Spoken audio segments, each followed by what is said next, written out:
So, good evening, Tris. We will now conduct our interview for the Aim2Flourish. So, first, let us know about Bethel. Okay. So Bethel is a 43-year-old private school, Christian private school in Cavite.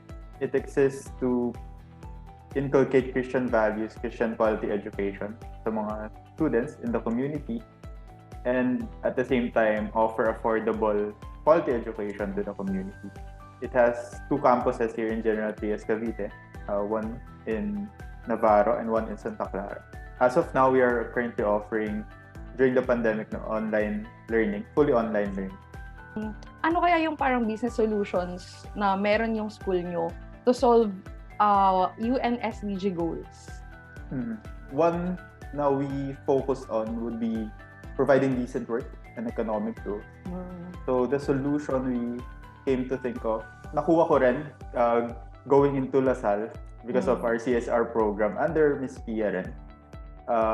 Yung LBL class natin was to provide decent compensation to our educators.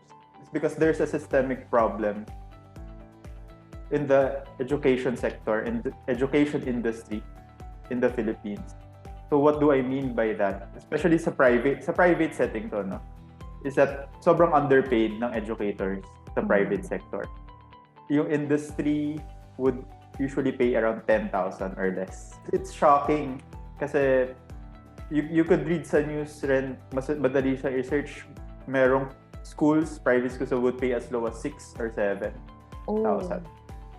So before we go into any other solution, solving any other issue, I think ito yung dapat naming isolve as if we want to be good employers, we want to be a good organization. Just to go into details, actually this was my paper with Miss Pia. CSR paper was Revalue. It's a salary restructuring program for teachers, specifically Teacher 1 and Teacher 2. So yun yung mga entry level. So what I wrote there was that we have to reach una, a livable wage. Then second, tapatan yung wage ng public sector. Kasi yung public schools, good yung salary sila. Very aside from livable. The bonuses. Yes. It's not really an innovation, but more of a decision we have to make. So, siguro yung challenge lang for me in the first place was convincing na kailangan natin sila bayaran ng tama. Yes. So, from that range ng 10 to 11 na industry standard dito sa province, we want to raise it to 15,000 per month na ayon sa Ibon Foundation is a livable wage for a household na dalawa yung earner. So, kumbaga, take 15 per worker, per earner sa family. So, 15 yung unang target, then tapatan yung public school, which is 21,000. I think yung pandemic yung naging wake-up call. Matagal na siyang problem. So bakit siya problem with us is that yung private schools, ginagawa lang siyang training ground or stepping stone ng mga teachers. Pag pumasa na sila ng licensure exam, lumilipat na sila sa private, sa public schools. I see. Kaya problem siya for us kasi iba na yung turnover ng employees. Yes. Laging per year, 17 yung nawawala, 20 yung umaalis. Talagang, So yung pandemic yung nag-trigger kasi una, yun nga, mahirap yung buhay talaga right now. And we can't imagine na parang giving them gantong salary lang tapos mag-survive sa pandemic. In terms of short-term and long-term effects nung innovation nyo, tapos meron na bang, parang alam na ba ng mga employees na yung plano nyo or nag-start na ba? Nag-comments na ba siya? And ano kaya yung overall impact nito sa inyo as yung Bethel mismo and then yung mga employees ninyo? Okay, so we started it this school year, this academic year. But of course, since tranches siya, Yung plan kasi is 2 tranches, 2 years, papunta dun sa livable na 15K. So, maliit pa lang yung effect. Kumbaga in-increase para dun sa teacher. And kung sa short-term effect na positive note, I can't really say that there is. Especially when it comes to employee satisfaction. Hindi ko yun ma-demand pa sa kanila na dapat masaya na kayo because of this. Pero because we know na it's really not enough. So for short-term effects, positive wala pa masyado. But we feel it na in the negative way when it comes to our payroll. Of course, it's high. Sacrificial decision kasi siya. Wala kang iniisip na in return na dahil hindi mo dapat tinitingnan siya as an investment. Hindi namin siya tinignan na may babalik tayong profit dito kasi gagalingin teachers natin or magsistay sila. But really just a decision na we want to give them a decent salary. Yun lang talaga. Actually, last year and this year we're expecting losses talaga. But yun, we stood with that decision na kahit maglo-loss tayo, kailangan natin ibigay ito sa mga educators natin. Yes, parang higher risk, higher return din for your company. So I think sa short term nyo naman, I think parang nabigyan sila ng hope na parang magstay pa ako siguro sa Bethel or magstay talaga sila kasi parang you have plans for them, no?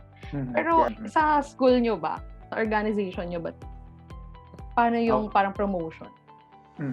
Okay, so kasama dun sa program namin na Revalue was to create proper career path for the teachers. So, kasi kami, although we've existed for 43 years, we do not have a lot of black and white sa processes namin, lalo na when it comes to promotions, career path. So, kasama doon yung salary grade, kasama dito, inaayos namin yung salary grading, yung job descriptions nila, yung requirements para umangat. And kasama doon yung philosophy na ang promotion dapat is because of merit or credentials. So right now, nakapag-lay down na kami ng requirements para makapag-promote ka. So basically, a master's degree, parang gano'n. Of course, coupled with better pay.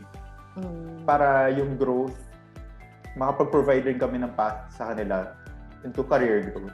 So yun, meron na kami pero foundational pa lang siya. Okay, thank you for that, Tristan. When it terms naman to, nabanggit na rin natin yung career path nila. Parang meron ba kayong yearly parang evaluation? Hindi lang para sa company nyo, no? Employees and employer relationship, pero yung parang employee well-being. Parang meron ba kayong yearly evaluation na parang kinukumusta nyo sila? Kung ano yung mga suggestions nila? May mga ganun ba kayong parang sessions or one-on-one with HR? May mga ganun ba kayong program? So, this year lang kami nagkaroon ng HR department too.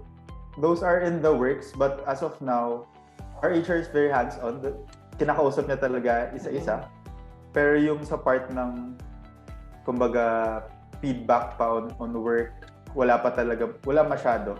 Pero on a day-to-day basis, kumbaga casual na kamusta, nagagawa naman so far ng HR department na. Okay, that's nice to hear.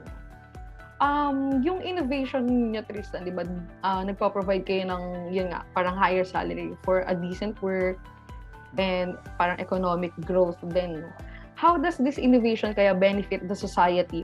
First, we hope that it sends a message na educators should not be devalued. Kasi sobrang noble ng anong job. Tapos, hindi ka pa pinipay ng maayos. Pwede namang both.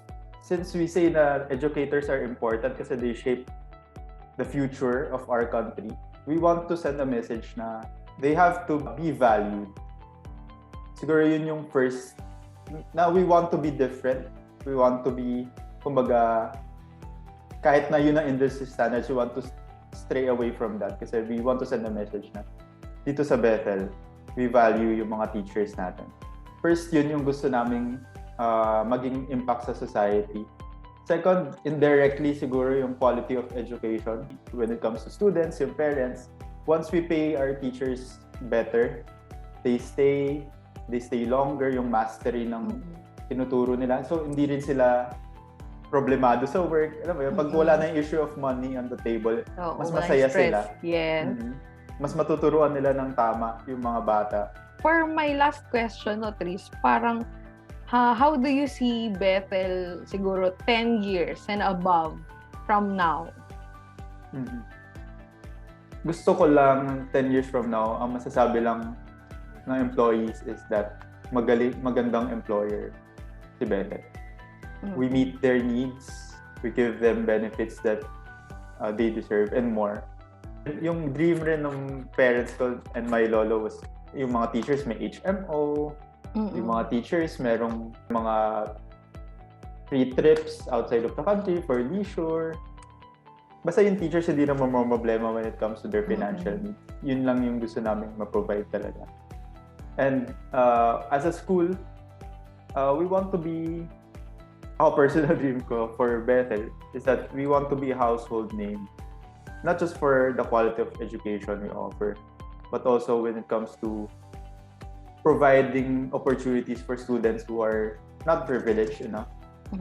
So we do have a lot of scholarship programs, pero we really want na mas intensive siya.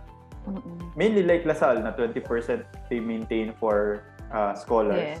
Kasi yung mandate talaga ni Bethel is to provide quality education dun sa hindi kaya maka-afford.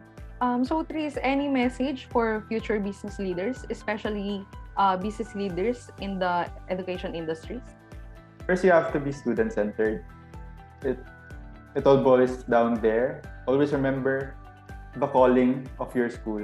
It's easy to be lost in the profit, in doing the operations lang na parang without heart, without any purpose in mind. But as leaders of education organizations, there will always be a social aspect to that. We cannot just exist na just for profit or just for enrollment, just for admissions.